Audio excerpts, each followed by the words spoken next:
हाँ, नमस्कार साथियों। स्वागत है आप सभी का आपके अपने परिवार अपने YouTube channel Harish classes Bulandshahr में। कैसे हैं आप सभी? आशा करते हैं कि आप सभी अच्छे होंगे। आपकी तैयारी बहुत बेहतर तरीके से चल रही होगी। जैसा कि आपको पता है कि ज्योग्राफी की कंटिन्यू सीरीज आ रही है और मैंने ज्योग्राफी का लगभग ये 5वां चैप्टर स्टार्ट किया है और 5वें चैप्टर में हमने अब तक 3 वीडियो ऑलरेडी आ चुकी हैं हमारे यूट्यूब चैनल पर। 3 वीडियो ऑलरेडी आ चुकी है हमारे यूट्यूब चैनल पर। और ये जो चैप्टर है आपके खनिज से संबंधित है और एक क्वेश्चन यहाँ से 100% पूछा जाता है खनिजों से संबंधित। अगर आपके खनिजों से संबंधित नहीं पूछता तो याद रखने इससे रिलेटेड भी आपसे पूछ सकता है कि जैसे ये खान कहाँ स्थित हैं, यहाँ से क्या निकाला जाता है और इसके उत्पादन में कौन सा राज्य प्रथम है। तो इस तरीके से क्वेश्चन यहाँ से पुटअप कर लिए जाते हैं एग्जामों में। तो जैसा कि आपको पता है कि कंटिन्यू हम एक सीरीज चला रहे हैं, तो भारत के प्रमुख खनिज संसाधन के लेकर के हम बात कर रहे थे।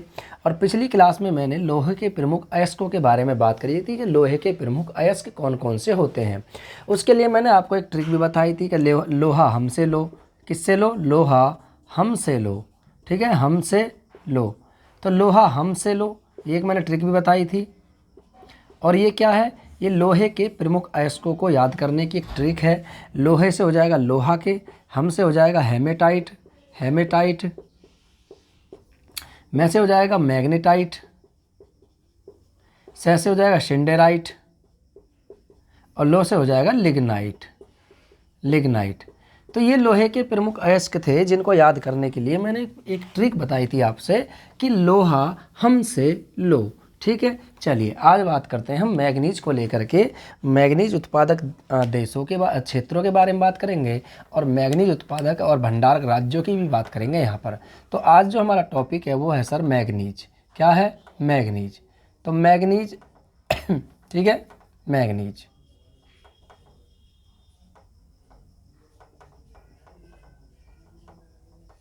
मैग्नीज, ठीक है, मैग्नीज। देखिए मैग्नीज जो है ये प्रकृति के प्राकृतिक रूप से यह काले रंग के रूप में पाया जाता है।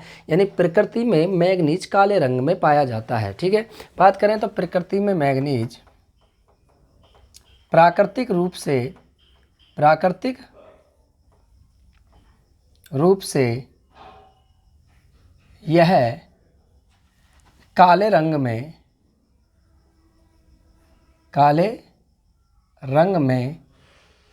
पाया जाता है। ठीक है, पाया जाता है। यानी प्रकृति में अगर हम इसको देखें, उपस्थिति देखें इसकी, तो यह काले रंग में पाया जाता है, काले रंग के रूप में पाया जाता है। भारत में यह प्राय भारत में यह धारवाड़ क्रम की अवसादी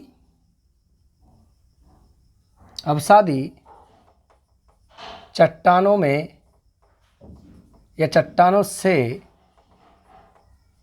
प्राप्त होता है। अगर हम भारत की बात करें तो भारत में यह कौन सी क्रम की? धारवाड़ क्रम की चट्टानें। मैंने चट्टानों के बारे में बताया था और मैंने चट्टानों के बारे में भी नहीं पढ़ाया है इतना ज़्यादा, लेकिन थोड़ा बहुत तो कभी कभी बता देता हूँ। हम आगे चट्टानों को लेकर के ही बात आएंगे कि भारत में कितने प्रकार की चट्टानें पाई जाती हैं।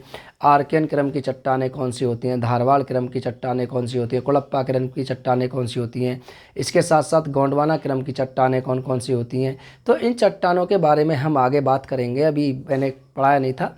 जब भारत की भूआकृतिक संरचना वहाँ पे मैंने चलाई थी तो उसी में चट्टानें भी आती थी। मैंने चैप्टर ज़्यादा लंबा ना हो जाए तो इसलिए मैंने वहाँ चट्टानों को छोड़ दिया था। तो सामान्यतः यह अवसादी चट्टानों में पाया जाता है। इसके प्रमुख अयस्कों की बात करें कि इसके प्रमुख अयस्क कौन कौन से हैं, यानी मैग्नीज के प्रमुख अयस्क आप देखिए।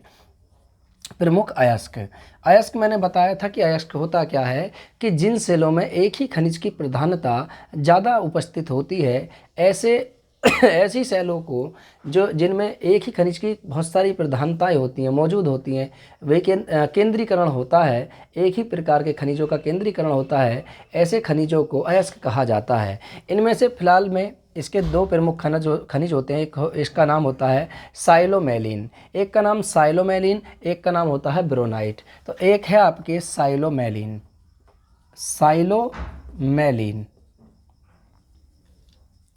एक साइलोमेलिन है इसका प्रमुख, एक है ब्रोनाइट। ये क्या होते हैं, देखिए इन्हीं से शुद्धिकरण करके प्राप्त किया जाता है आपके मैग्नीज। और मैंने बताया था कि अयस्क होता क्या है, फिर से एक बार डेफिनेशन देख लिए। डेफिनेशन होती क्या है इसकी, अयस्कों की। अयस्क होते क्या हैं, मैंने कहा था आपसे कि अयस्क वो होता है जो एक ही सेलों में किसी एक प्रकार के खनिज की ज़्यादा प्रधानता मौजूद होती है। ऐसे प्रमुख खनिजों को अयस्क कहा जाता है। ठीक है, तो यहाँ पर प्रमुख अयस्क किसके होते हैं, साइलोमेलिन, यानी सेलों में चट्टानों से प्राप्त होते हैं, धारवाड़ क्रम की चट्टानों में, और विषय अवसादी चट्टानों से। तो धारवाड़ क्रम की अवसादी चट्टानों से प्राप्त होते हैं आपके खनिज मैग्नीज। अगर हम बात करें इसकी प्राप्ति की, कि इसकी प्राप्ति कहाँ से होती है, इसकी प्राप्ति, तो देखिए इसकी प्राप्ति, इसके अलावा इसकी जो प्राप्ति होती है वो अन्य अयस्कों से भी होती है, जिनमें से बहुत सारे अयस्क आते हैं, जैसे आपके पायरोलाइट, जैसे पायरोलाइट है, पायरोलाइट,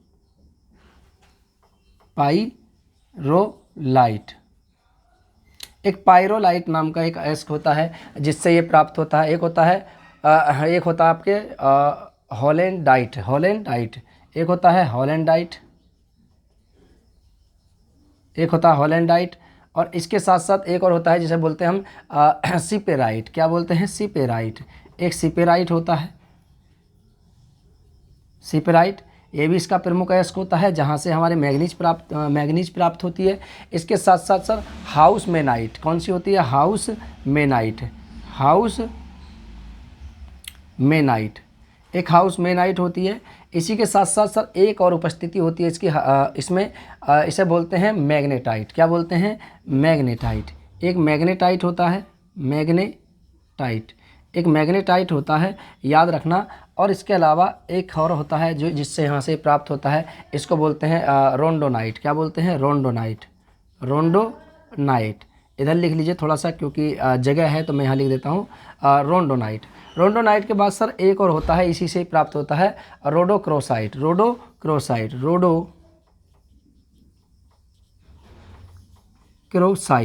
एक रोडोक्रोसाइट होता है। इसके अलावा एक होता है इसे बोलते हैं जैबोसाइट। क्या बोलते हैं, जैसोबसाइट। एक होता है जैसोबसाइट, थोड़े से इनके नाम बड़े अजीब हैं। जैसोबसाइट जो होता है, यहाँ से ये प्रमुख अयस्क होते हैं। इनकी प्राप्ति, जो मैग्नीज की जो प्रमुख प्राप्ति होती है वो इस प्रकार के प्रमुख अयस्कों से भी होती है। तो एक तो प्रमुख अयस्क तो इसके महत्वपूर्ण जो हैं वो दो ही हैं, साइलोमेलिन और ब्रोमाइट। लेकिन इसके अलावा इनसे भी इसकी प्रमुख प्राप्ति होती है, जिसमें से पायरोलाइट होता है, हॉलेडाइट होता है, सिपेराइट होता है, हाउस मेनाइट होता है, मैग्नेटाइट होता है, रोंडोनाइट होता है, रोडोक्रोसाइट होता है, जेसोपसाइट होता है। यहाँ से भी इसका उपयोग यहाँ से भी प्रमुख अयस्क निकाला जाता है, अयस्कों से भी इसकी प्राप्ति होती है। ठीक है, किसकी, मैग्नीज की। आइए जानते हैं इसके उपयोग के बारे में, कि इसका उपयोग हम किस तरीके से करते हैं, यानी मैग्नीज का उपयोग कहाँ कहाँ होता है, कैसे कैसे होता है। देखिए मैग्नीज के उपयोग की बात करें कि मैग्नीज का उपयोग किस प्रकार से होता है, तो देखिए इसकी शुष्क बैटरियाँ बनाने में, शुष्क सेल इसको बोलते हैं बैटरी। ठीक है, बैटरी, आपने शुष्क सेल देखा होगा, घड़ी का सेल देखा आपने, तो शुष्क बैटरियाँ बनाने में। ठीक है, इसी के साथ साथ इसका इस्तेमाल किया जाता है सर चमड़ा उद्योग में, फोटोग्राफी में। ठीक है, चमड़ा उद्योग में,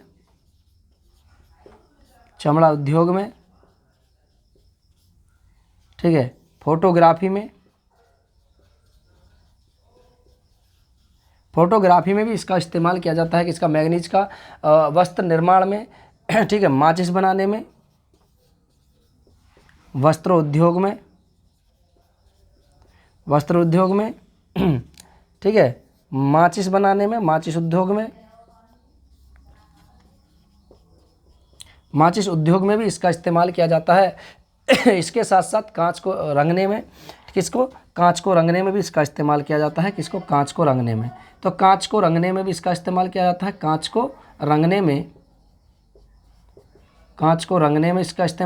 है। कांच को रंगने में इसका इस्तेमाल किया जाता है।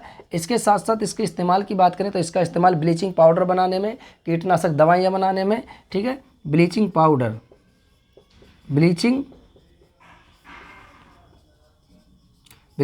बनाने में, ठीक है, कीटनाशक दवाइयाँ बनाने में,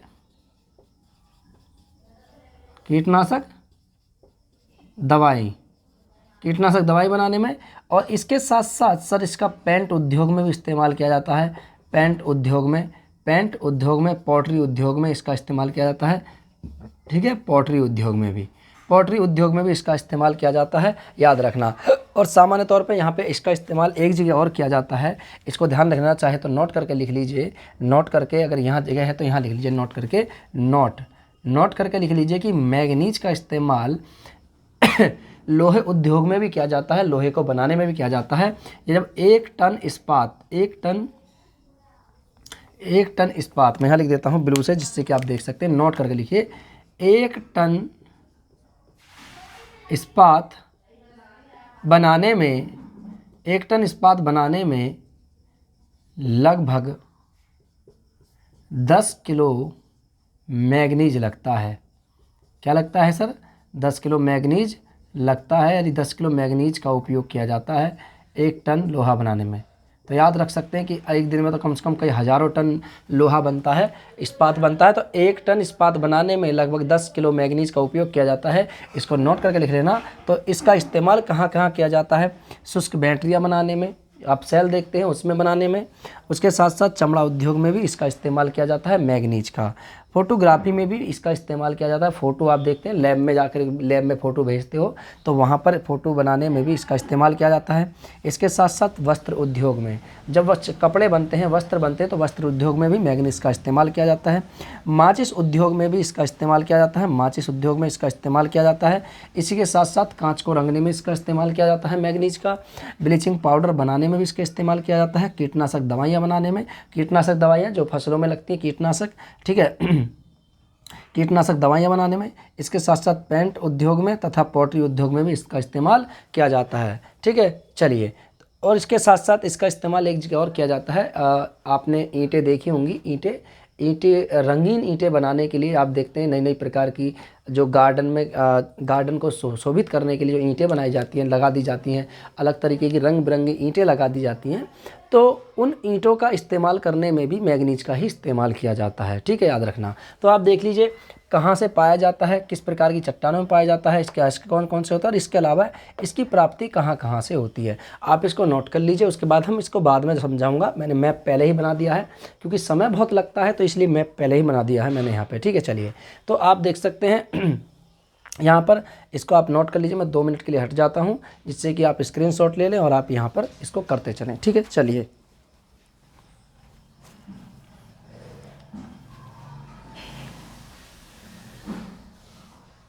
चलिए, यहाँ तक हो गया ना, आगे चलें। देखिए, आगे चलते हैं। देखिए,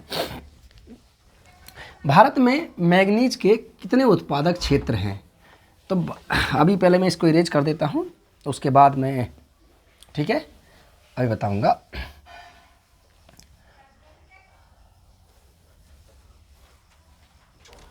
भारत में मैग्नीज के उत्पादक क्षेत्र, ठीक है,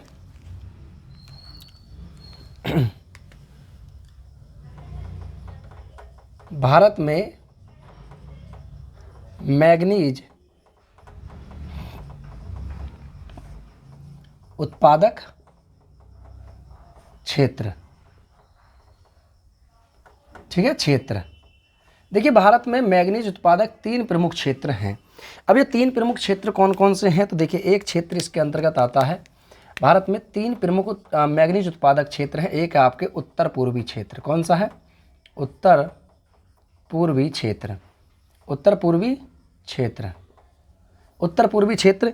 इसके अंतर्गत आने वाले प्रमुख राज्यों की बात करें तो देखिए, इसके अंतर्गत 2 प्रमुख राज्य आते हैं। एक आता है आपके झारखंड, एक आता है आपके ओडिशा। तो एक आता है आपके झारखंड,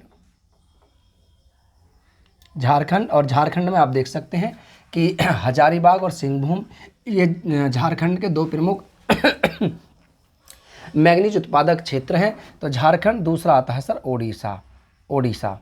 तो ये 2 प्रमुख, इस क्षेत्र के अंतर्गत 2 प्रमुख राज्य आते हैं।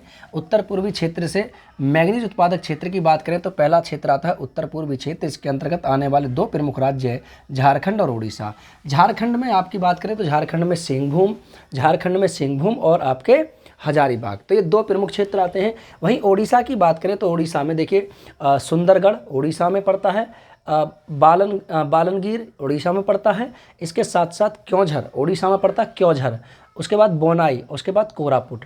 तो कोरापुट, बोनाई, क्योंझर, सुंदरगढ़ और बालनगीर ये प्रमुख मैंगनीज उत्पादक क्षेत्र हैं उड़ीसा के। यहाँ से मैंगनीज का, यहाँ से, ठीक है, यहाँ से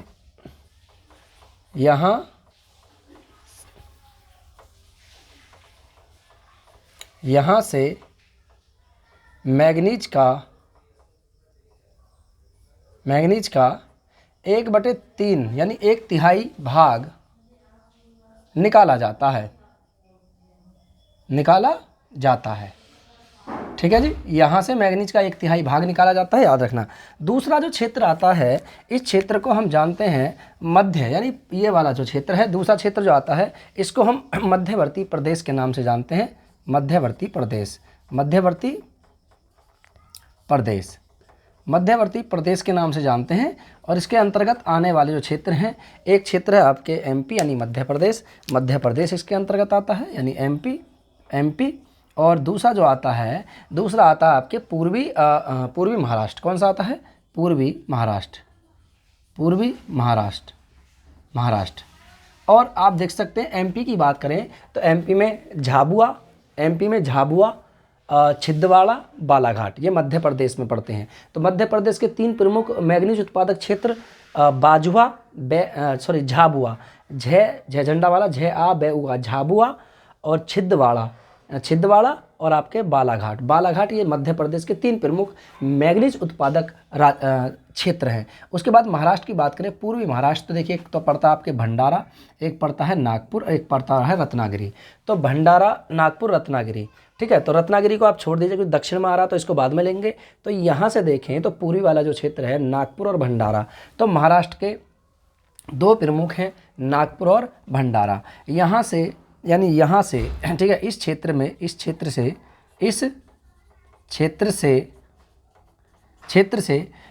30% मैंगनीज निकाली जाती है। कितने प्रतिशत? यानी इस क्षेत्र की बात करें, 39%। कितना? इस क्षेत्र से 39% मैंगनीज निकाला जाता है। क्या निकाला जाता है? मैंगनीज निकाला जाता है, ठीक है, याद रखना, मैंगनीज निकाला जाता है इस क्षेत्र से। तीसरा जो क्षेत्र आता है सर, उस क्षेत्र की बात करें तो इसे बोलते हैं प्रायद्वीपीय क्षेत्र। कौन सा बोलते हैं? प्रायद्वीपीय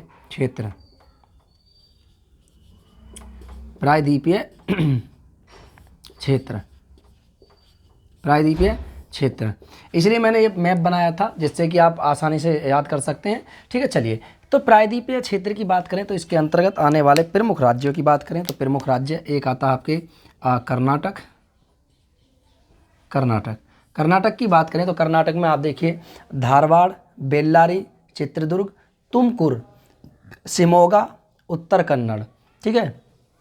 उत्तर कन्नड़, शिमोगा ये कर्नाटक में है, तुमकुर कर्नाटक में है, चित्रदुर्ग कर्नाटक में है, बेल्लारी कर्नाटक में है, धारवाड़ कर्नाटक में है। ये प्रमुख मैंगनीज उत्पादक क्षेत्र हैं कर्नाटक के। वहीं हम दूसरी बात करें तो देखिए कौन सा? दक्षिणी महाराष्ट्र, ठीक है, ये हो गया।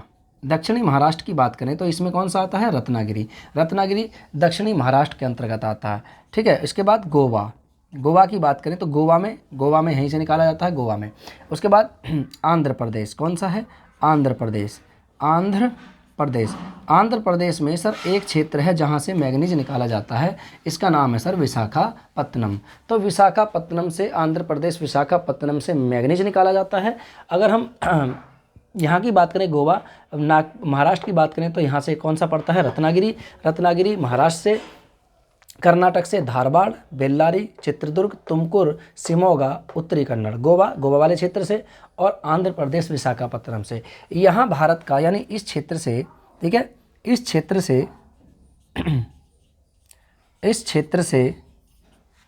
30% मैंगनीज निकाला जाता है। इस क्षेत्र से 30% मैंगनीज निकाला जाता है, इसको ध्यान रखना। कितने प्रतिशत? 30% मैग्नीज निकाला जाता है इस क्षेत्र से। तो इस क्षेत्र से प्राप्त होने वाले मैग्नीज की बात करें तो इस क्षेत्र से जो मैग्नीज प्राप्त होता है वो 30% होता है, ध्यान रखना इसका, ठीक है। चलिए, इसके अलावा आइए जानते हैं मैग्नीज उत्पादक राज्य कौन कौन से हैं। देखिए, दो चीज़ें याद रखना, अगर आपसे क्वेश्चन एग्जाम में पूछे जाएँ तो वहाँ दो तरीके से क्वेश्चन पूछे जाते हैं। कैसे?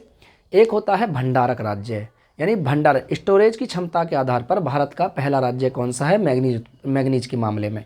एक होता है उत्पादन। उत्पादन का मतलब होता है कि जो उत्पादित करने वाले, कल भी मैंने आपको बताया था कि उत्पादन अलग होता है, भंडारण अलग होता है। भंडारण का मतलब होता है कि वहाँ पर वो राज्य उसका उत्पादन नहीं करता है, मान लीजिए बहुत थोड़े कम मात्रा में भी करता हो, लेकिन वो खरीदता दूसरों से है। जैसे मान लीजिए मैं एक किसान हूँ, मैं फसल उगा रहा हूँ, मेरे पास केवल मात्र 5 बीघे ज़मीन यानी 1 एकड़ ज़मीन है और मैंने फसल उगाई, लेकिन मेरे पास पैसा बहुत ज़्यादा है। मैं क्यों इतनी मेहनत करूँ जबकि मैं फसल को ख़रीद लूँगा दूसरे किसानों से, और मैंने इतनी फसल खरीद ली कि उन किसानों से ज़्यादा मेरे पास अनाज है, गेहूँ मेरे पास ज़्यादा है, तो मेरे पास खेती तो कम है, मैंने उत्पादन तो कम किया है, लेकिन भंडारण मैंने उन किसानों से ज़्यादा कर लिया। तो इस प्रकार से मुझ पर फसल यानी भंडारण की क्षमता के आधार पर मेरे पास ज़्यादा हुई, उत्पादन ज़्यादा नहीं करा मैंने। इसी तरीके से मैग्नीज उत्पादन राज्य अलग होते हैं और भंडारण राज्य अलग होते हैं, ठीक है। चलिए, आइए जानते हैं मैग्नीज उत्पादक राज्यों के बारे में कि कौन कौन से राज्य ऐसे हैं जो मैग्नीज उत्पादक है। तो मैग्नीज उत्पादक राज्य कौन कौन से हैं, देखिए। उत्पादक राज्य, शीर्ष उत्पादक राज्य, शीर्ष उत्पादक राज्य। मैग्नीज के शीर्ष उत्पादक राज्यों की बात करें तो देखिए नंबर 1 पर आता है, सबसे पहले इसका नाम है एमपी, मध्य प्रदेश। तो मध्य प्रदेश नंबर 1 पर आता है। यह संपूर्ण भारत का 33% मैग्नीज उत्पादित करता है। संपूर्ण भारत वाले जितने भी राज्य हैं, 28 राज्य तथा 8 केंद्र शासित प्रदेशों में से 33% अकेला मैग्नीज उत्पादन करता है मध्य प्रदेश। उसके बाद दूसरे की बात करें तो इसमें आता है महाराष्ट्र। दूसरे में कौन आता है? महाराष्ट्र। महाराष्ट्र की बात करें तो महाराष्ट्र आता है दूसरे नंबर पे। और ये संपूर्ण मैग्नीज उत्पादक की बात करें तो इसमें से केवल मात्र 25% ही मैग्नीज का उत्पादन करता है। किसका? 25%। तो महाराष्ट्र 25% करता है। इसके बाद ओडिशा की बात करें तो नंबर 3 पर आता है ओडिशा। ओडिशा मात्र 19%। कितना? 19%। ओडिशा 19%। तो 19% उत्पादक करता है आपके ओडिशा। तो ये वो राज्य हैं जो उत्पादक हैं। आइए जानते हैं इसके भंडारण क्षमता के आधार पर कि कौन कौन से राज्य हैं, ठीक है। यहाँ तक दिख रहा है? ये नहीं दिख रहा, चलिए तो इधर देख लेते हैं। यहाँ तक अब दिख रहा? अच्छा, चलिए इसको मैं मिटा देता हूँ। यहाँ पे ये ओडिशा नहीं दिख रहा था, तो यहाँ से मैं लिख देता हूँ इधर नंबर 3 मैं इधर लिख देता हूँ, जिससे आप यहाँ समझ जाएँ। उत्पादक राज्य नंबर 3 एक है आपके ओडिशा। ओडिशा में 19%, कितना? 19% मैग्नीज का उत्पादन किया जाता है। तो 3 प्रमुख, ये 2020 और 21 की रिपोर्ट के अनुसार है। मध्य प्रदेश 33% मैग्नीज उत्पादक करता है और महाराष्ट्र 25% मैग्नीज का उत्पादन करता है। इसी के साथ साथ नंबर 3 पर आता है ओडिशा, जो संपूर्ण भारत का 19% मैग्नीज का उत्पादन करता है। अब यहाँ पर ये तो उत्पादन वाले राज्य। अब बात करते हैं भंडारण क्षमता वाले राज्य। तो भंडारण क्षमता वाले राज्य में ओडिशा नंबर 1 पर आता है, दूसरे नंबर पर आता है कर्नाटक, तीसरे नंबर पर आता है एमपी। तो भंडारण क्षमता के आधार पर देखा जाए, किसके आधार पर? भंडारण क्षमता, यानी मैग्नीज की भंडारण क्षमता वाले राज्य है, ठीक है। भंडारण, ठीक है, भंडारण राज्य, ठीक है। मैग्नीज के भंडारण राज्यों की बात करें तो नंबर 1 पर आता है ओडिशा। कौन सा आता है? ओडिशा।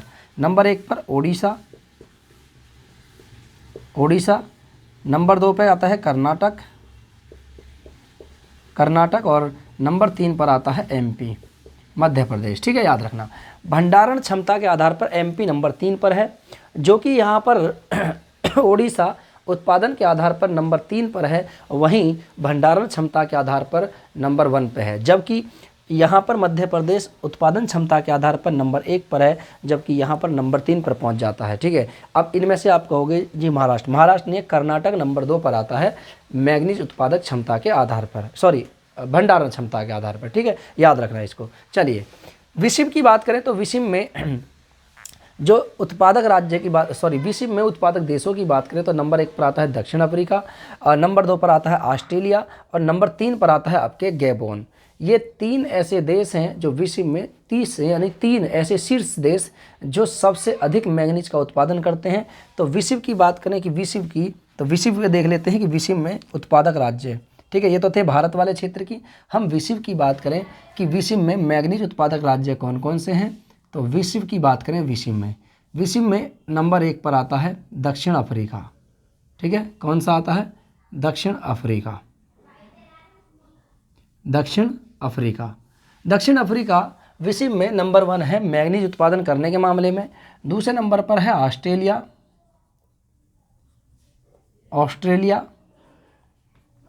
और तीसरे नंबर पर है गैबोन, ठीक है। ये 3 प्रमुख पूरी दुनिया में 3 प्रमुख मैंगनीज उत्पादक राज्य हैं, याद रखना। और एक भंडारण क्षमता की बात करें कि ये तो उत्पादन राज्य हो गए, उत्पादक। अब भंडारक राज्य कौन कौन से हो गए, तो भंडारक राज्यों की बात करें तो भंडारक में भी दक्षिण अफ्रीका नंबर 1 पर है, यूक्रेन नंबर 2 पर है। तो भंडारण की बात करें, विश्व में भंडारण की बात करें तो नंबर 1 पर साउथ अफ्रीका, ठीक है। नंबर 2 पर आता है आपके यूक्रेन और नंबर 3 की बात करें तो नंबर 3 पर आता है इसमें से, इसका नाम है ब्राज़ील। क्या नाम है? ब्राज़ील, ये नंबर 3 पर आता है। भारत की बात करें तो भारत मैंगनीज उत्पादन में नंबर 7 पर आता है, पूरी दुनिया में नंबर 7 पर आता है। लेकिन अगर आप गूगल वगैरह करोगे तो वहाँ कभी 2 पर भी आता है, 3 पर भी दिखाया जा रहा है और 7 पर भी दिखाया जा रहा है। तो मैंगनीज उत्पादन में भारत का स्थान 7वां है पूरी दुनिया में। मैंगनीज उत्पादन में प्रथम देश कौन सा है? दक्षिण अफ्रीका, दूसरे पर है ऑस्ट्रेलिया, तीसरे पर है गैबोन। भंडारण क्षमता के आधार पर बात करें तो अफ्रीका, यूक्रेन और आपके ब्राज़ील ये 3 प्रमुख देश हैं, ठीक है, पूरी दुनिया में। चलिए आइए, ठीक है, यहाँ तक हो गया, इसको नोट कर लीजिए। उसके बाद आगे चलते हैं अगले प्रमुख खनिज को लेकर के। अब बात करेंगे आगे तांबे की, ठीक है। इसको नोट कीजिए फटाफट जल्दी।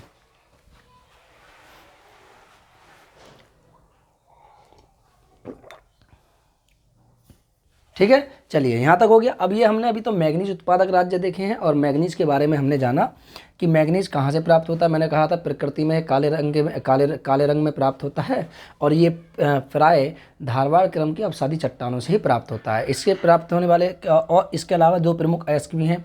मैंने साइलोमेनोन और ब्रोनाइट के बारे में बताया था, इसके प्रमुख अयस्क होते हैं मैंगनीज के। इसके साथ साथ मैंने अन्य अयस्क भी बताए थे कि इसके अन्य अयस्क कौन कौन से होते हैं, जैसे सिटेप्राइट है, ठीक है। इसके साथ साथ हाउस मैनाइट है, इसके अलावा रोडोनाइट है, ठीक है, रोडोक्रोसाइट है। इसके अलावा यहाँ पे जैसोपसाइट है। तो इसके प्रमुख अयस्क मैंने बताए हैं। इसके अलावा इसका उपयोग मैंने बताया था शुष्क बैटरियों में इसका उपयोग किया जाता है। इसके अलावा इसका कांच उद्योग में इसका उपयोग किया जाता है, माचिस उद्योग में इसका उपयोग किया जाता है, चमड़ा उद्योग में इसका उपयोग किया जाता है, ठीक है, पेंट उद्योग में इसका उपयोग किया जाता है, रंगीन ईंटें बनाने में इसका उपयोग किया जाता है, कीटनाशक दवाइयाँ बनाने में इसका उपयोग किया जाता है। किसका? मैंगनीज का। इसके अलावा मैंने बताया था कि जब हम लोहा बनाते हैं, इस्पात बनाते हैं, तो एक टन इस्पात बनाने के लिए 10 किलो मैंगनीज की आवश्यकता होती है और दिन भर में कम से कम आप देख सकते हैं कि हज़ारों टन आपके इस्पात बनता है, क्योंकि लगातार कंटिन्यू आप देख सकते हैं, क्योंकि लोह युग चल रहा है और लोह युग चल रहा है तो लोह युग में इस्पात की बहुत ज़्यादा खपत हो रही है, ठीक है। और इसलिए मैंगनीज का लोहे के निर्माण में भी उपयोग किया जाता है। कहने का मतलब यह है कि इस्पात उद्योग में मैंगनीज का उपयोग किया जाता है। आगे चलें, देखिए, चलिए यहाँ तक हो गया, इधर से मिटाना शुरू कर देता हूँ। चलिए आगे अब चलते हैं तांबे को लेकर के, ठीक है।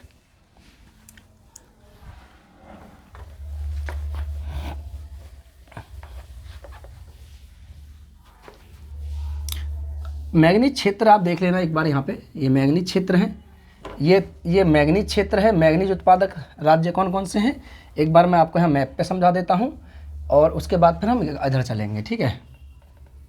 फिर तांबे को लेकर के बात करेंगे, फिर सोने को लेकर के बात करेंगे, ठीक है। सोना तो आज कम से कम 2-3 तो मैं आपके करा दूँगा, मैं खनिज करा दूँगा। देखिए मैंगनीज उत्पादक एक बार राज्य देख लीजिए, राज्य कौन कौन से हैं। देखिए ऊपर चलिए, राजस्थान में उदयपुर मैंगनीज उत्पादक प्रमुख क्षेत्र है। गुजरात में देखिए पंचमहल, ठीक है, बनासकाठा, उसके बाद बड़ौदरा, ठीक है, छोटा उदयपुर, ठीक है, और इसके साथ साथ आपके पंचमहल। ये प्रमुख गुजरात के प्रमुख क्षेत्र हैं जहाँ से मैंगनीज का उत्पादन किया जाता है, मैंगनीज निकाला जाता है। इसके साथ साथ हम बात करें मध्य प्रदेश की, तो मध्य प्रदेश नंबर 1 ये हो गया, नंबर 2 ये हो गया, नंबर 3 मध्य प्रदेश। मध्य प्रदेश में आप देख सकते हैं यहाँ पर झाबुआ, छिंदवाड़ा, बालाघाट, ये मध्य प्रदेश में। बालाघाट मध्य प्रदेश मैंगनीज उत्पादन का सबसे महत्वपूर्ण है क्षेत्र है। अगर हम महाराष्ट्र की बात करें, 3 क्षेत्र इसके अंतर्गत आते हैं। एक आता है रत्नागिरी, एक आता है नागपुर, एक आता है भंडारा। भंडारा के बारे में मैंने बताया था, लौह अयस्क यहाँ से निकाला जाता है, याद रखना। गोवा से भी लौह अयस्क मैंगनीज निकाला जाता है। कर्नाटक की बात करें तो धारवाड़ महत्वपूर्ण है, और मैंने बताया था धारवाड़ क्रम की अवसादी चट्टानों से मैंगनीज निकाला जाता है। तो धारवाड़ क्रम, धारवाड़ यहाँ पे हो गया जिला है। बेल्लारी कर्नाटक में है, चित्रदुर्ग कर्नाटक में है, तुमकुर कर्नाटक में है, शिमोगा कर्नाटक में है, उत्तर कन्नड़ कर्नाटक में है। कर्नाटक से क्या निकाला जाता है? मैंगनीज। आंध्र प्रदेश विशाखापत्तनम से मैंगनीज निकाला जाता है। ओडिशा में कोरापुट, बोनाई, क्योंझर, सुंदरगढ़ और एक आपके बालनगीर, ये प्रमुख क्या है? मैंगनीज उत्पादक क्षेत्र हैं ओडिशा के। 5 प्रमुख हैं। झारखंड की बात करें तो हजारीबाग और सिंहभूम बहुत महत्वपूर्ण है। ये हजारीबाग और सिंहभूम हर एक खनिज संसाधन की दृष्टि से सबसे महत्वपूर्ण क्षेत्र माने जाते हैं, क्योंकि आप देख सकते हैं कि भारत का लगभग कम से कम 60-70% जो खनिज होता है वो इन्हीं क्षेत्रों से निकाला जाता है। 3-4 राज्य बहुत महत्वपूर्ण हैं। और मैंने बताया था कि भारत में लगभग कम से कम 90% जो अयस्क निकाला जाता है, खनिज निकाला जाता है, वो प्रायद्वीपीय क्षेत्र से निकाला जाता है, क्योंकि प्रायद्वीपीय क्षेत्र उस समय का बना हुआ था जब पृथ्वी का निर्माण हुआ था, और ये गोंडवाना लैंड का एक भाग है, गोंडवाना लैंड का हिस्सा है। कौन सा? प्रायद्वीपीय क्षेत्र। ठीक है, चलिए यहाँ पे हो गया। अब बात करते हैं तांबे को लेकर के, तांबा। ठीक है, मानव सभ्यता की पहली धातु तांबा थी।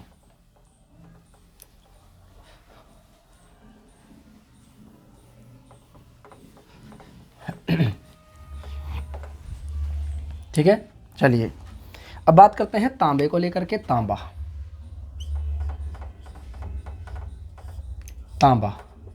ठीक है।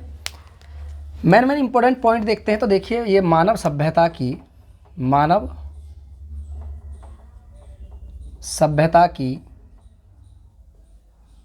पहली धातु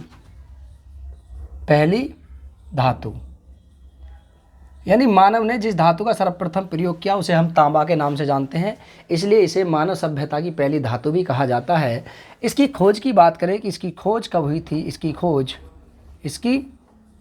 खोज नवपाषाण काल, इसकी खोज नवपाषाण काल में हुई। और नवपाषाण काल में कब हुई थी? जी नवपाषाण काल की बात करें तो 8000, ठीक है, 8000 BC से 5500 BC के आसपास इसकी खोज हुई। 5500 BC के आसपास। अगर हम क्षेत्र की बात करें तो कौन सा क्षेत्र था? वो था ईरान के क्षेत्र में। ईरान में पहली बार मानव के द्वारा खोजी गई धातु वो तांबा थी, इसलिए इसे मानव सभ्यता की सर्वप्रथम धातु भी कहा जाता है। ईरान वाले क्षेत्र में इसकी खोज हुई। लेकिन इसके प्रयोग की बात करें कि इसका प्रयोग सर्वप्रथम कब किया गया था? प्रयोग तो इसका मानव के द्वारा जो प्रयोग किया गया था, मानव द्वारा प्रयोग की बात करें तो इसका प्रयोग किया गया था 4000 ईसा पूर्व में। 4000 BC में मानव ने इस धातु का प्रयोग किया, और जब इसने पत्थरों के साथ तांबे का प्रयोग किया तो उस युग को ताम्रपाषाण काल कहा गया। और एक बहुत लंबा युग चला। कब तक? जब तक मानव ने एक नई मिश्र धातु ना बना ली, और मिश्र धातु आप जानते हैं कांसा, ठीक है, तांबा। तो तांबा जो है, तांबा मानव सभ्यता की एक प्रथम धातु है, याद रखना इसमें, यह मानव सभ्यता की प्रथम धातु है। तांबे को अगर मिला दें, तांबा प्लस टिन जब आपस में मिलते हैं, देखिए इसका इस्तेमाल प्रयोग कहाँ किया जाता है? जब तांबे को तांबा प्लस टिन मिला दिया जाता है, तो एक नई धातु बनती है, इसका नाम है कांसा। तो एक लंबा युग चला था, इसे कांस्य युग कहा गया था, और जो तांबे का युग था उसे ताम्र युग कहा गया। लेकिन सिंधु घाटी सभ्यता के लोगों ने तांबे और टिन को मिलाकर के कांसा बनाया, इसलिए इसे कांस्य युग कहा गया था, सिंधु घाटी सभ्यता के युग को, क्योंकि उन्होंने एक नई धातु बनाई कांसा, इसे ब्रॉन्ज कहते हैं। इसके साथ साथ सर तांबे को अगर जस्ते के साथ मिला दें, तांबा प्लस जस्ता अगर आपस में मिल जाता है तो एक नई धातु, मिश्र धातु एक और बनती है, उसका नाम है पीतल। तो पीतल बनाने के लिए आपसे पूछ सकता है ये क्वेश्चन कि पीतल कैसे बनता है। जब तांबे और जस्ते का मिलन होता है तभी बनता है आपके पीतल। उसके बाद अगर हम बात करें तांबा प्लस लोहा, तांबा प्लस लोहा, तांबा प्लस लोहा जब आपस में बनते हैं तो एक नई धातु बनती है, मिश्र धातु, इसका नाम है इस्पात। तो इस्पात बनाने के लिए हम तांबे का इस्तेमाल करते हैं लोहे में, याद रखना, ठीक है। तो लोह अयस्क जो होता है, लोह धातु जो होती है, उसमें हम तांबा मिलाते हैं और इस्पात का निर्माण किया जाता है। यह भारत में, ठीक है, प्राप्त, ये कहाँ से प्राप्ति होती है, इसकी प्राप्ति की बात करें कि तांबे की प्राप्ति होती कहाँ से है, तो तांबे की प्राप्ति, तांबे की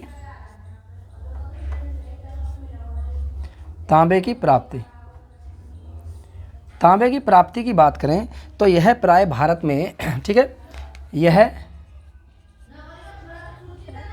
प्राय भारत में आग्नेय क्रम की चट्टानें, यानी कौन सी चट्टानें, आग्नेय, अवसादी और रूपांतरित चट्टानों में पाया जाता है। यह भारत में क्रम से 3 प्रमुख चट्टानों में पाया जाता है। कौन कौन सी चट्टानें, एक है आपके आग्नेय चट्टानें, आग्नेय चट्टानों में, रूपांतरित चट्टानों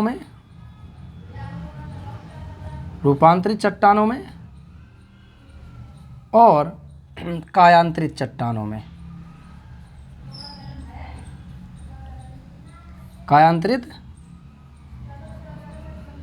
में, पाया जाता है। किस में पाया जाता है, कायांतरित चट्टानों में पाया जाता है। तो भारत में जो इसकी उपस्थिति होती है तांबे की, वो 3 प्रमुख चट्टानों में होती है। देखिए, कायांतरित, रूपांतरित, ये सब आग्नेय चट्टान के ही प्रमुख अपर रूप होते हैं, ये इसी के ही रूप हैं। आग्नेय चट्टानें कैसे बनती हैं, आग्नेय चट्टानों की बात करें तो आग्नेय चट्टानों का निर्माण लावा के ठंडा होने के कारण होता है। जब लावा या तो पृथ्वी की ऊपरी सतह पर आ जाता है या फिर पृथ्वी के अंदर ही गर्म में रह जाता है, तो उसके ठंडा होने के कारण इस प्रकार की चट्टानों का निर्माण होता है, ठीक है। तो इनसे प्रमुख रूप से तांबा निकाला जाता है भारत में। तांबे के प्रमुख अयस्क की बात करें तो इनके जो प्रमुख अयस्क हैं तांबे के, वो प्रमुख अयस्क कौन कौन से होते हैं, इन प्रमुख अयस्कों की बात कर लेते हैं। प्रमुख अयस्क, तो तांबे के प्रमुख अयस्क, ठीक है, तांबे के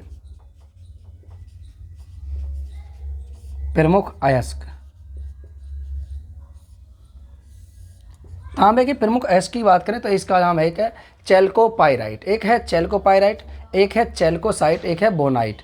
प्रमुख खनिज, तांबे के प्रमुख खनिज, तो अयस्क यानी खनिज, तो तांबे के प्रमुख खनिज की बात करें तो एक है आपके चैल्कोपाइराइट, क्या नाम है, चैल्कोपाइराइट, एक चैल्कोपाइराइट है, इसके प्रमुख खनिज हैं।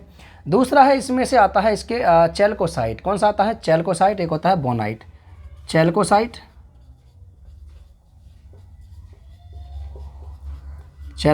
और एक आता है सर आपके बोनाइट। तो बोनाइट ये प्रमुख इसके, ठीक है, बोरनाइट जो होता है ये प्रमुख इसके खनिज होते हैं, जिनसे ये निकाला जाता है कौन सा, तांबा। और इसके अलावा इसके प्रमुख ऑक्साइड की बात करें तो क्यूपीराइट, ठीक है, इसके प्रमुख ऑक्साइड की बात करें तो प्रमुख ऑक्साइड, तांबे का प्रमुख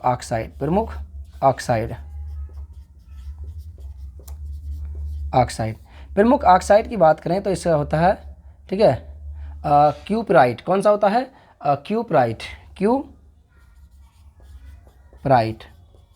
क्यूपराइट तांबे का प्रमुख ऑक्साइड होता है।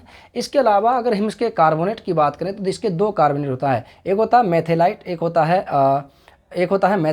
होता है इलूसाइट, कौन सा होता है, इलूराइट, एक होता है इसमें से मेथिलाइट और एक होता है इसमें से एजुलाइट, ठीक है, कौन सा होता है, एजुराइट। तो इसके 2 प्रमुख कार्बोनेट होते हैं, कौन से होते हैं, 2 प्रमुख कार्बोनेट होते हैं। प्रमुख कार्बोनेटों की बात करें, देखिए इनके नाम बड़े अजीब से होते हैं, याद करना बड़ा मुश्किल होता है। प्रमुख कार्बोनेट ये कार्बोनेट के रूप में भी इस्तेमाल होता है। तो प्रमुख कार्बोनेट जो होता है, इसके प्रमुख कार्बोनेट की बात करें तो कौन कौन से होते हैं, इसके 2 प्रमुख कार्बोनेट होते हैं, एक होता है मैचेलाइट, कौन सा होता है, मैचेलाइट, ठीक है। और दूसरे की बात करें तो इसी में से दूसरा जो आता है उसको बोलते हैं एजोराइट। कौन सा बोलते हैं? एजोराइट। एजोराइट। ये दो प्रमुख इसके कार्बोनेट होते हैं। देखिए तांबा जो होता है अपनी तन्यता के कारण कई प्रकार से प्रयोग में आता है। तांबा बहुत मुलायम धातु होती है और ये बहुत तन्य होता है। यह विद्युत का बहुत अच्छा चालक होता है। ठीक है, यह विद्युत का अच्छा चालक होता है। यह विद्युत का बहुत अच्छा चालक होता है। सामान्यतः इसका जो प्रयोग किया जाता है वो विद्युत तार बनाने में इसका इस्तेमाल किया जाता है। इसका प्रयोग यानी इसका उपयोग कैसे करते हैं, तो उपयोग आप देखिए कि इसका उपयोग कैसे कैसे किया जाता है। यानी तांबे के उपयोग की बात करें तो इसका उपयोग विद्युत तार बनाने में, किसमें बनाने में? विद्युत तार बनाने में, क्योंकि तांबा विद्युत का बहुत अच्छा चालक होता है। तो विद्युत तार बनाने में, विद्युत तार बनाने में इसका इस्तेमाल किया जाता है। इसके साथ साथ इसका इस्तेमाल की बात करें तो मोटर और ट्रांसफार्मर बनाने में, मोटर और ट्रांसफार्मर बनाने में। चौथे की बात करें तो इसी में से आता है सर आपके इसके जनरेटर बनाने में। किसमें? जनरेटर बनाने में। और इसका इस्तेमाल सर किया जाता है रसायन उद्योग में। किसमें? रसायन उद्योग में भी इसका इस्तेमाल किया जाता है। रसायन उद्योग में भी इसका इस्तेमाल किया जाता है। किसका? तांबे का। तांबा एक तन्य धातु होती है। तांबा एक मुलायम धातु है और मुलायम होने के कारण ये विद्युत का सबसे अच्छा चालक होता है और इसका इस्तेमाल इसलिए तार बनाने में भी किया जाता है। आपने देखा होगा तांबे के तार, ठीक है, कॉपर के तार, ये देखे ना। तो अब क्या है कि कहते हैं ना, जब आप जैसे मान लीजिए अब गर्मियों का मौसम शुरू हो गया है तो गर्मियों में क्या करते हैं कि जैसे पंखे, मोटर, बहुत सारी चीज़ें फूकती हैं, पंखे, फैन जो होता है। अब इसमें क्या होता है कि जब आप दुकानदार के पास जाते हो तो वो पूछता है कि बताइए तांबे में करूं या कॉपर में करूं। तो वो आप पूछते हैं कि भाई तांबे और कॉपर का क्या अर्थ होता है। कहता है कि देखिए कॉपर जो होती है, कॉपर थोड़ा अच्छा लोड झेल लेती है, कॉपर इतनी जल्दी पिघलती नहीं है, क्योंकि तांबे ऊष्मा का अच्छा चालक होता है कॉपर। लेकिन इसकी बात करें तो तांबा जो ज़्यादा लोड नहीं ले पाता है और जब ज़्यादा ही चलता रहता है लगातार कंटिन्यू, तो कहीं ना कहीं इसके पिघलने की ज़्यादा संभावना हो जाती है, नहीं फूकने की। ठीक है, तो इसी तरीके से तो इसका इस्तेमाल तांबे के विद्युत तार बनाने में तो तांबे का इस्तेमाल किया जाता है। कॉपर का इस्तेमाल इससे अच्छा होता है और भी ज़्यादा, तो कॉपर भी बढ़िया होता है इसमें। ठीक है, चलिए आइए जानते हैं इसके उत्पादक राज्यों के बारे में कि इसके उत्पादक राज्य कौन कौन से हैं। तांबे के प्रमुख उत्पादक राज्य ठीक है, तांबे के उत्पादक राज्य। आप जानते हैं कि भारत में सबसे ज़्यादा तांबा कहाँ से निकाला जाता है, वो भी खेतली से, तो राजस्थान। तो इसका जो उत्पादक राज्य है तो एक है आपके मध्य प्रदेश। उत्पादक राज्यों की बात करें तो एमपी यहाँ से निकाला जाता है आपके तांबा। इसके बाद राजस्थान आता है, नंबर 2 पर आता है राजस्थान। और नंबर 3 पर आता है सर आपके, इसमें जो आता है वो है झारखंड। कौन सा है? झारखंड। तो झारखंड नंबर 3 पर आता है उत्पादन के मामले में। लेकिन क्या ये उत्पादन के मामले में ये तीनों राज्य जो हैं, क्या ये भंडारण के मामले में भी हैं? नहीं, भंडारण के मामले में सबसे पहले आता है आपके राजस्थान। कौन सा आता है? राजस्थान। तो भंडारक की बात करें तो राजस्थान, और राजस्थान में आपको पता है कि राजस्थान में एक खान है तांबे की, वो उसका नाम है खेतड़ी। खेतड़ी बहुत पहले से ही है। खेतड़ी तांबा यहाँ से सबसे ज़्यादा अच्छा तांबा निकाला जाता है, सबसे अधिक तांबा राजस्थान में खेतड़ी की खान से निकाला जाता है, याद रखना। तो ये तो थे तांबा के उत्पादक राज्य। अब तांबा के हम भंडारण राज्य देख लेते हैं। भंडारण राज्य यहाँ तक दिख रहा ना? ठीक है, यहाँ तक दिख रहा? ठीक है, भंडारण राज्य। तो भंडारण राज्यों की बात करें तो नंबर 1 पर आता है आपके राजस्थान। नंबर 1 पर आता है। नंबर 2 पर आता है सर आपके झारखंड। कौन सा आता है? नंबर 2 पर आता है झारखंड।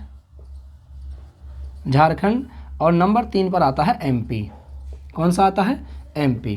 एमपी जो आता है नंबर 3 पर आता है भंडारण क्षमता के आधार पर, तांबे के भंडारण क्षमता के आधार पर मध्य प्रदेश का तीसरा स्थान है, जबकि उत्पादन क्षमता के आधार पर मध्य प्रदेश का पहला स्थान है। अगर हम पूरे विश्व की बात करें तो पूरे विश्व में तांबा उत्पादक राज्यों की बात करें तो एक आता है चिली। कौन सा आता है? चिली। चिली क्या है? दक्षिण अमेरिकी महाद्वीप का। नोट करके लिखिए आप, नोट करके यहाँ पे नोट करके नोट यहाँ लिख लीजिए। चिली जो है विश्व में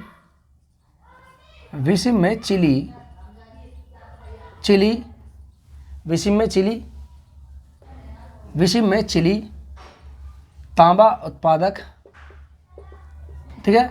विश्व में चिली तांबे के उत्पादन में तांबे के उत्पादन में प्रथम स्थान पर है, ठीक है, याद रखना। विश्व में चिली जो है वो तांबे के उत्पादन में प्रथम स्थान पर है और ये नंबर 1 पर आता है तांबे। यहाँ चिली में, चिली जो है, चिली किसका देश है? देखिए चिली जो है वो दक्षिणी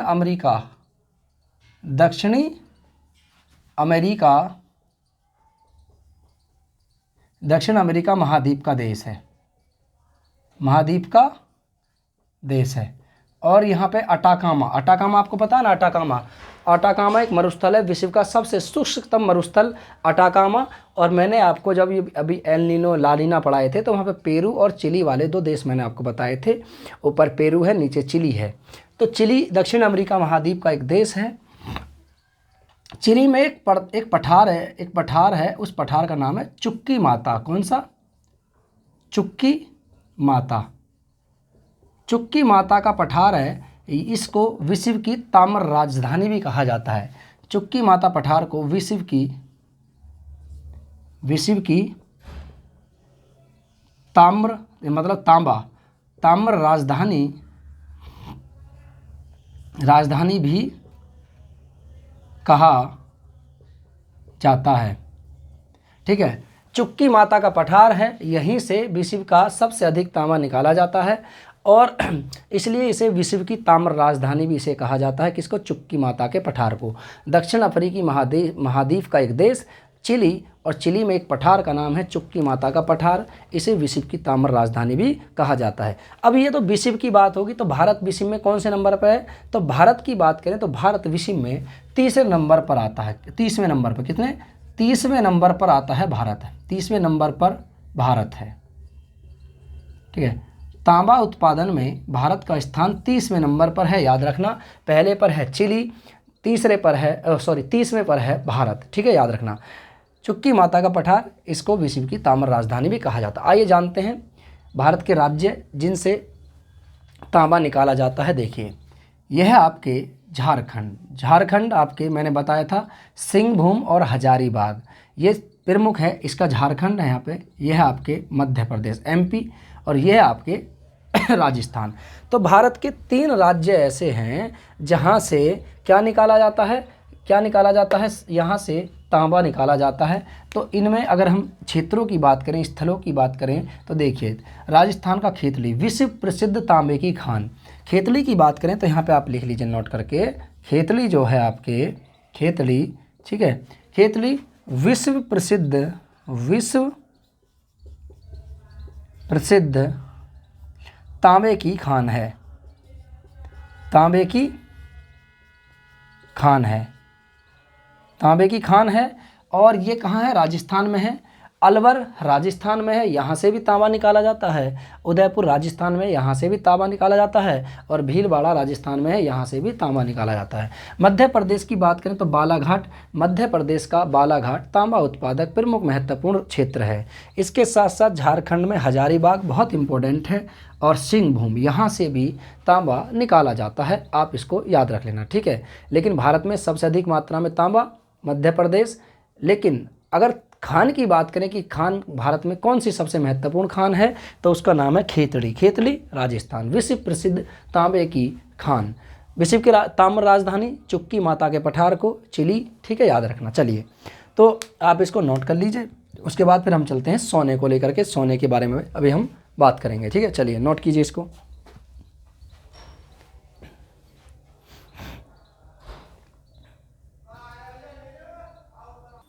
चलिए यहाँ तक शुरू हो गया, यहाँ तक हो गया, आगे देखते हैं। आगे देखिए, चलिए यहाँ तक, चाहे तो इसको आप स्क्रीनशॉट ले लीजिए, चाहे किसी भी प्रकार से आपकी इच्छा है, ठीक है। आगे देखें, आगे देखिए, नेक्स्ट बात करें हम आगे।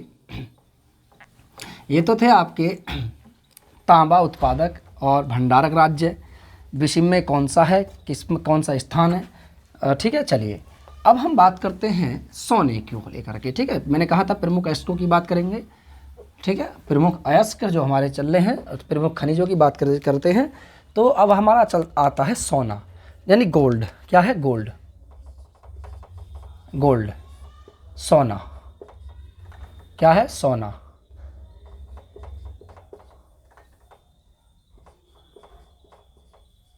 सोना, ठीक है, गोल्ड, सोना।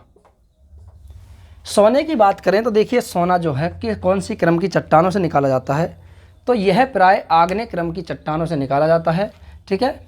यह आग्नेय चट्टानों से, आग्नेय चट्टानों से प्राप्त किया जाता है, प्राप्त किया जाता है। सोना जो है प्राय आग्नेय चट्टानों से प्राप्त किया जाता है। यह विद्युत का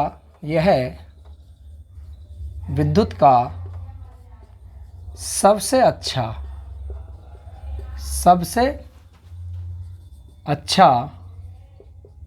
चालक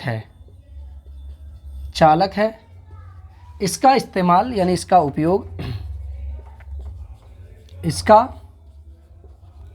उपयोग आभूषण बनाने में किया जाता है। किसमें? आभूषण बनाने में किया जाता है। इसका उपयोग आभूषण बनाने में किया जाता है, इसको ध्यान रख लेना आप। किसमें? आभूषण बनाने में, क्योंकि विद्युत का सबसे अच्छा चालक है, आभूषण बनाने में इसका उपयोग किया जाता है। सोना जो है एक महंगी धातु है, इसको हर कोई अफोर्ड नहीं कर सकता, इसलिए ये महंगी ज़्यादा होती है। और भारत में सोने की बहुत ज़्यादा कमी भी है, लेकिन खपत के मामले में भारत जो है दुनिया में दूसरे नंबर पर आता है। पहले नंबर पर अब इसके स्थान है खपत के मामले में, और ज़्यादातर हमारे भारत की जो महिलाएं हैं वो सोने के मामले में खपत में दुनिया में सबसे नंबर 1 पे हैं, क्योंकि महिलाओं के पास ही सोना पाया जाता है भारत में। पुरुषों का तो कोई इतना काम नहीं होता है। महिलाओं को आकर्षक दिखने के लिए विशेष प्रकार के आभूषण पहनती हैं वो, और सोना जो भारत में है वो खपत के मामले में दुनिया में महिलाएं जो हैं खपत के मामले में भारत को नंबर 1 पर लेकर जा चुकी हैं, ठीक है, याद रखना। तो इसका आभूषण बनाने में प्रयोग किया जाता है। खपत में तो हमारा देश है, लेकिन क्या उत्पादक में भी हमारा देश है? नहीं, उत्पादन में चीन नंबर 1 पर आता है, याद रखना। विश्व में चीन है, दूसरे पे रूस और ऑस्ट्रेलिया आता है, और तीसरे पे जोहानसन वर्ग आता है, याद रखना, ठीक है। चलिए, तो यहाँ से हम बात करेंगे अभी फ़िलहाल में, ठीक है। चलिए देखिए, तो यह आग्नेय चट्टानों से प्राप्त किया जाता है। यह विद्युत का सबसे अच्छा चालक होता है। इसका उपयोग प्राय आभूषण बनाने में किया जाता है। सबसे महंगी धातु होती है ये, ठीक है। आइए जानते हैं इसके उत्पादक राज्य। उत्पादक राज्य कौन कौन से हैं? उत्पादक राज्य, ठीक है, सोने के उत्पादक राज्य। भारत में सोना 2 ही जगह से निकाला जाता है मुख्य तौर पर। एक है आपके आंध्र प्रदेश, एक है आपके, ठीक है, कर्नाटक। तो एक है आपके कर्नाटक में आपने सुना होगा कोलार। कौन सा है? कोलार। KGF मूवी देखी है, आंध्र प्रदेश वाली KGF, कोलार है। और एक आपके हट्टी। यहाँ से भारत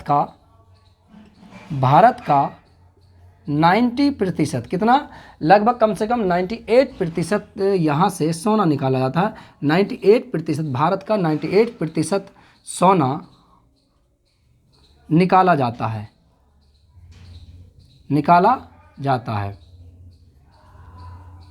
अभी कुछ दिन पहले तो यहाँ पर रॉकी का अधिकार था, कर्नाटक KGF वाले का। अब पता नहीं किसका अधिकार है, क्योंकि अभी 3 भी आने वाली है, 2 तो आ चुके हैं ऑलरेडी। और सारा का सारा सोना लेकर के वो हिंद महासागर में चला गया था, ठीक है, इंडियन ओशियन में चला गया था।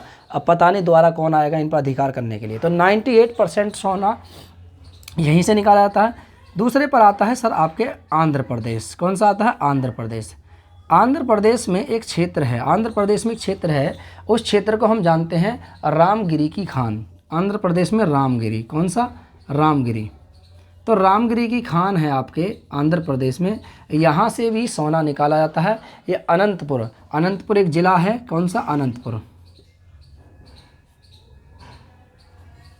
अनंतपुर से निकाला जाता है आपके आंध्र प्रदेश में रामगिरी खान अनंतपुर में, यहाँ से भी आपके क्या निकाला जाता है, सोना निकाला जाता है। इसके अलावा एक और आता है स्वर्ण रेखा नदी, स्वर्ण, ठीक है, स्वर्ण नदी, स्वर्ण नदी जो है, स्वर्ण नदी आपके झारखंड में प्रवाहित होती है। स्वर्ण नदी, स्वर्ण रेखा नदी जो है आपके झारखंड में प्रवाहित होती है और यहाँ से एक यहाँ पे इसकी बालू में, तो इस नदी की बालू से, इस नदी की बालू से ठीक है, जैस्पर, कौन सा, एक सॉरी प्लेसर, ठीक है, जैस्पर नहीं, इस नदी की बालू से प्लेसर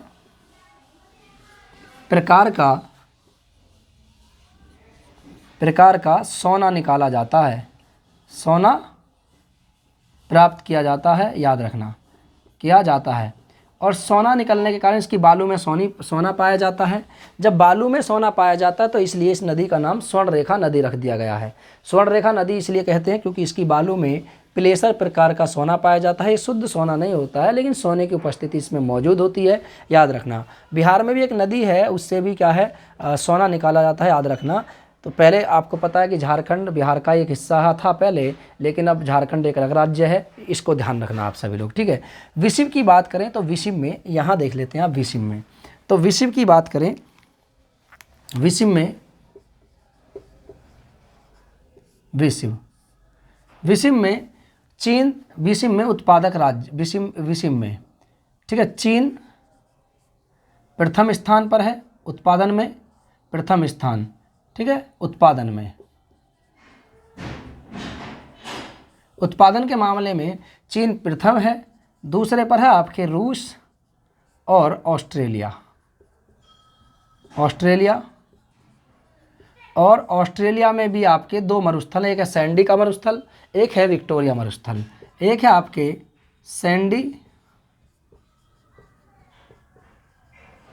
सैंडी मरुस्थल और एक है आपके विक्टोरिया मरुस्थल। विक्टोरिया मरुस्थल, यहाँ से क्या निकाला जाता है, सोना निकाला जाता है। विसिव में जोहान्सनबर्ग, ठीक है, भंडारण की क्षमता के आधार पर देखें तो भंडारण की बात करें तो विसिव में जोहान्सनबर्ग, विसिव में जोहान्सबर्ग, ठीक है, दुनिया में नंबर 1 पे है भंडारण क्षमता के आधार पर। विसिव में जोहान्सनबर्ग, ठीक है, भंडारण क्षमता में नंबर 1 पे है, भंडारण क्षमता में प्रथम स्थान पर है, प्रथम स्थान पर है, ठीक है। इसलिए जोहान्सनबर्ग को, ठीक है, स्वर्ण राजधानी, स्वर्ण नगरी के नाम से भी जाना जाता है। इसे क्या कहते हैं, इसे स्वर्ण नगरी भी कहते हैं। जोहान्सनबर्ग को इसलिए इसे स्वर्ण नगरी के नाम से भी जाना जाता है, इसलिए इसे स्वर्ण नगरी के नाम से भी जाना जाता है। आइए भारत में कहाँ कहाँ पाया जाता है सोना देख लेते हैं एक बार मैप बना करके, ठीक है, छोटा सा ही यहाँ पे है और एक यहाँ। ये कर्नाटक में दो याद रखनी है, एक का नाम है बेल्लारी, एक का नाम है कोलार। तो ये है बेल्लारी और ये है आपके कोलार, ठीक है, ये याद रखना। तो ये दोनों के दोनों कहाँ है सर, कर्नाटक में। यहीं से 98% सोना निकाला जाता है, ध्यान रखना। इसके अलावा अन्य छुटपुट और भी थोड़े से राज्य हैं जहाँ से सोने की उपस्थिति मौजूद होती है, इसको आप ध्यान रखना, ठीक है। चलिए, तो आज की क्लास आई होप कि आज आपको अच्छी लगी होगी। इसी तरीके से हमारी डेली 8 बजे क्लास पर डे आती है। डेली 8 बजे आप क्लास को करते रहिए। ज़रूरी नहीं है कि आपको हर एक एग्ज़ाम में क्वेश्चन ही मिले। देखिए, जब आप पढ़ोगे, पढ़ा इस तरीके से रहे हैं कि आपके क्वेश्चन यहाँ से 100% मिलेंगे, या अगर यूपी पुलिस में ना मिले तो आप कोई और भी एग्ज़ाम दोगे तो उसमें ज़रूर मिलेंगे। अभी 6 महीने हैं यूपी पुलिस के लिए, आप लोग तैयारी करते रहिए। 6 महीने के भीतर भीतर सरकार के द्वारा एग्ज़ाम करा दिया जाएगा, तो आप तैयारी करते रहिए फ़िलहाल में, ठीक है। और अपनी तैयारी को इस प्रकार से बना के रखिए कि 6 महीने क्या, अगर हमारा 1 महीने बाद भी अगर एग्ज़ाम हो तो हम क्षमता रखें अपने अंदर एग्ज़ाम निकालने की, ठीक है। बस इतना ही कहना था आपसे, बाकी आप समझदार हैं। क्लास को कंटिन्यू करते रहिए, चाहे किसी भी चैनल से आप जुड़ जाइए, लेकिन कंटिन्यू आप जुड़े रहिए। देखिए सफलता पाना बहुत मुश्किल हो गया इस समय, ठीक है। चलिए, तो आज की क्लास को हम यहीं समाप्त करेंगे, फिर मुलाकात होगी आपसे नेक्स्ट क्लास में। तब तक के लिए नमस्कार, जय हिंद और जय भारत, नमस्ते।